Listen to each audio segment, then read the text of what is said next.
Hello aspirants, Bibhas fun educational ফাউন্ডেশনের আরেকটি current অ্যাফেয়ার্সের ক্লাসে তোমাদের স্বাগত জানাই। চলো দেখে নেওয়া যাক আজকের আমাদের কারেন্ট অ্যাফেয়ার্সের প্রশ্নগুলো এক এক করে। আজকের আমাদের প্রথম প্রশ্ন, which state government recently approved the Sandhya Kiran contributory cashless health care scheme for its pensioners below 70 years of age.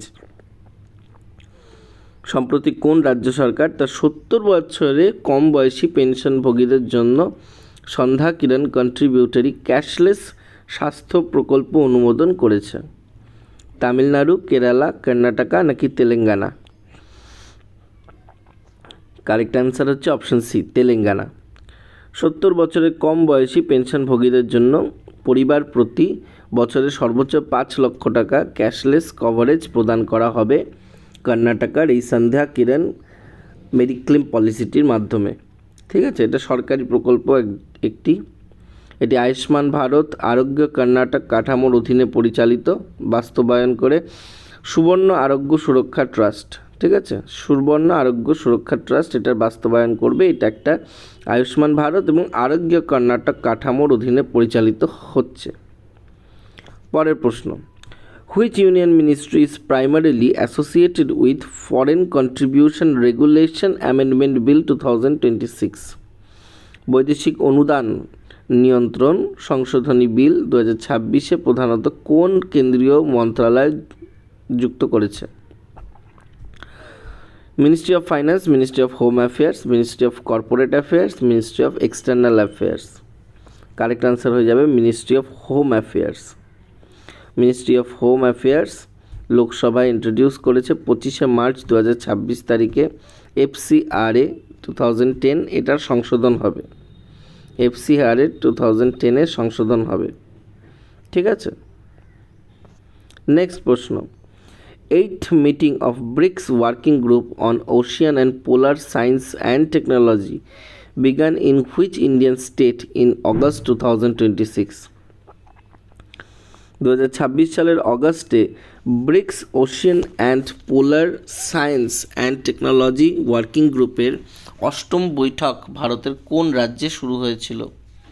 Kerala, Tamil Nadu, Odisha নাকি গোয়া? কারেক্ট আনসার কী হবে? কারেক্ট আনসার হয়ে যাবে গোয়া, অপশান ডি। ভারতে ব্রিক্স সভাপতিত্বে 12 থেকে 14 অগস্ট 2026 গোয়ায় অনুষ্ঠিত হবে। ঠিক আছে, নেক্সট প্রশ্ন, how many personal were awarded gallantry and service medals on the occasion of Independence Day? স্বাধীনতা দিবস উপলক্ষে কতজন কর্মীকে বীরত্ব এবং সেবা পদক প্রদান করা হয়েছে? 664 জনকে, 901 জনকে, 1057 জনকে নাকি 1301 জনকে? কারেক্ট আনসার হয়ে যাবে এই বছর 15ই আগস্টে টোটাল 1057 জন টোটাল পার্সোনালকে, অর্থাৎ police, fire brigade, home guard, civil defence and correctional service সকলকে মিলিয়ে 1057 জন পার্সোনালকে সম্মান দেওয়া হয়েছে। ঠিক আছে, next question, exercise Udara Shakti 2026 recently commenced by the Indian Air Force is a bilateral air exercise with which country? সম্প্রতি ভারতীয় বিমান বাহিনীর শুরু করা এক্সারসাইজ উদার শক্তি 2026 কোন দেশের সাথে দ্বিপাক্ষিক বিমান মহড়া?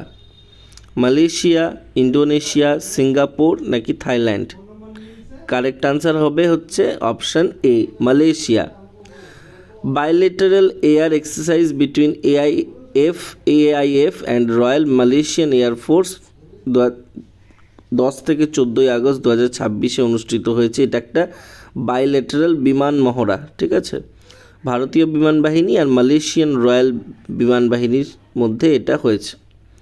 কোথায় হয়েছে? মালয়েশিয়ান সুবাং এয়ারবেসে এটা অনুষ্ঠিত হয়েছে।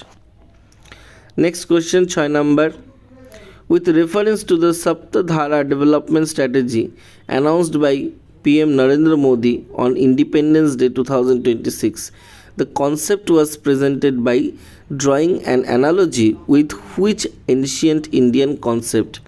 এটা কিন্তু আমি আগেও বলেছি, স্বাধীনতা দিবস 2026-এ প্রধানমন্ত্রী নরেন্দ্র মোদী ঘোষিত সপ্তধারা উন্নয়ন কৌশলটি কোন প্রাচীন ভারতীয় ধারণার সাথে তুলনা করে উপস্থাপন করা হয়েছে?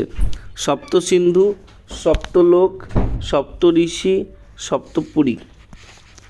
কারেক্ট অ্যান্সার হয়ে যাবে সপ্তসিন্ধু। প্রধানমন্ত্রী 15ই আগস্ট 2026 লালকেল্লা থেকে ঘোষণা করেছে যে ওই সপ্তধারা ডেভেলপমেন্ট স্ট্র্যাটেজি তিনি নিচ্ছেন। এই সপ্তধারা ডেভেলপমেন্ট স্ট্র্যাটেজিটা সপ্তসিন্ধু থেকে অনুপ্রাণিত হয়ে তিনি 80তম স্বাধীনতা দিবসে লালকেল্লা থেকে ঘোষণা করেছেন। এই 7টি ধারার মধ্যে থাকবে উৎপাদন, কৃষি, প্রযুক্তি, গতিশক্তি, প্রতিরক্ষা, সবুজ অর্থনীতি ও সফট পাওয়ার। সব মিলিয়ে এই 7টা সেক্টরে উন্নয়ন করা হবে বলে বলা হচ্ছে। Next question 7 number.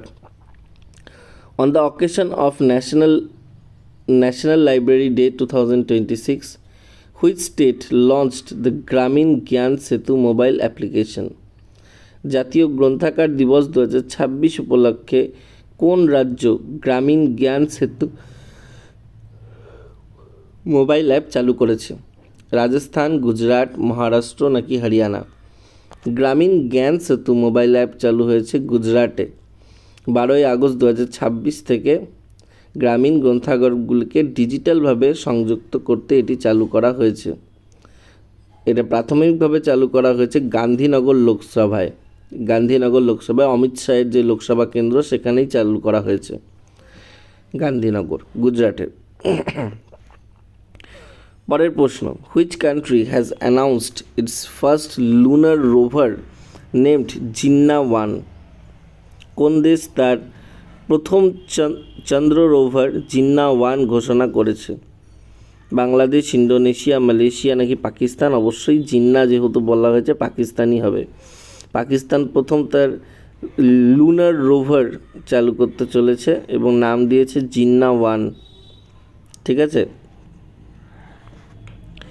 Next 9 number question, which document was released under project elephant during the national celebration of world elephant day? বিশ্ব হাতি দিবস 2026-এর জাতীয় উদযাপনের সময় প্রজেক্ট এলিফ্যান্টের অধীনে কোন নথি প্রকাশ করা হয়েছে? Elephant census 2026, 30 giant steps, national elephant action plan নাকি গজ সুরক্ষা রিপোর্ট? কারেক্ট আনসার হয়ে যাবে 30 জায়ান্ট স্টেপ। এই নথিটি প্রকাশ করা হয়েছে।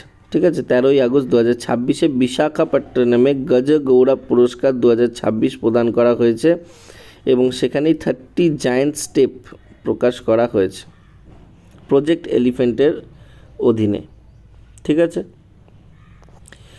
আজকের আমাদের শেষ প্রশ্ন, which institution has developed a 2-stage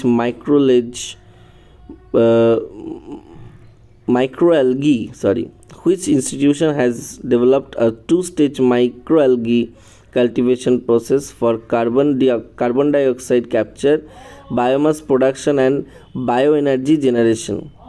carbon dioxide capture, biomass উৎপাদন, বায়োএনার্জি উৎপাদনের জন্য দ্বিপর্যায়ের মাইক্রো অ্যালগি চাষ প্রক্রিয়া কোন প্রতিষ্ঠান তৈরি করেছে? IIT Delhi, IIT Bombay, IIT Hyderabad, IIT Guwahati? Correct answer হয়ে যাচ্ছে IIT Guwahati. IIT Guwahati CO2 capture এবং বায়ো এনার্জির জন্য দ্বিপর্যায়ের মাইক্রো অ্যালগি চাষ প্রক্রিয়া শুরু করেছে। ঠিক আছে। এই হচ্ছে আমাদের আজকে 10টি গুরুত্বপূর্ণ কারেন্ট অ্যাফেয়ার্সের প্রশ্ন ছিল। যদি ভিডিওটি ভালো লেগে থাকে একটা লাইক করবে, শেয়ার করবে, আর বিভাস ফান এডুকেশনাল ফাউন্ডেশনের ইউটিউব চ্যানেলকে অবশ্যই তোমরা সাবস্ক্রাইব করবে। Thank you so much. দেখা হচ্ছে পরের একটি নতুন ক্লাসে।